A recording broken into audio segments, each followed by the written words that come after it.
Hi, welcome. இன்னைக்கு கிட்ஸுக்கு ஒரு பேன் கேக் நம்ம பண்ண போகிறோம். இது ரொம்ப ஹெல்தி. 100 கிராம் ரவை எடுத்துருக்கிறேன். அதை ஒரு பவுலில் போட்டு தயிர் ஊற்றி ஊற வச்சுருங்க.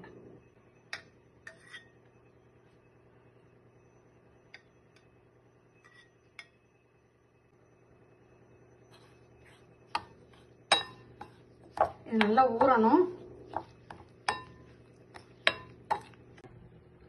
அடுத்தது ஒரு 100 கிராம் ஓட்ஸ் எடுத்துருக்கிறேன்.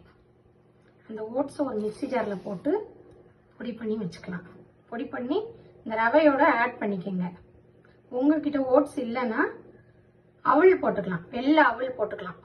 இப்போ பாருங்க, இந்த ஓட்ஸை நான் இந்த ரவையோட சேர்த்து போட்டுட்டேன். ஒரு 2 கரண்டி அரிசி மாவு. அரிசி மாவு உங்ககிட்ட இல்லைன்னா தோசை மாவு போட்டுக்கலாம். மஞ்சத்தூள், காரத்துக்கு கொஞ்சம் சில்லி பவுடர் கொஞ்சமா போட்டுக்கோங்க, குழந்தைங்களுக்கு உரைக்கும்.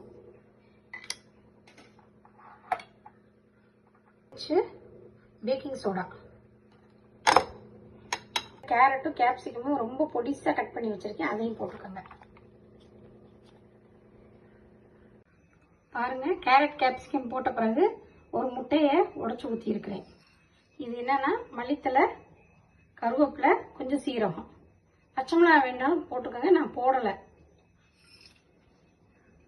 இது எல்லாத்தையும் நைஸாக மிக்ஸ் பண்ணிடுங்க. கொஞ்சம் தண்ணி ஊற்றி மாவு பதத்துக்கு ரெடி பண்ணி வச்சுக்கோங்க. உங்களுக்கு வீட்டில் தோசை மாவு இல்லைன்னா டக்குன்னு இன்ஸ்டண்ட்டாக இதை பண்ணிக்கலாம். வெங்காயம் வேணா போட்டுக்கோங்க, நான் வெங்காயம் போடலை.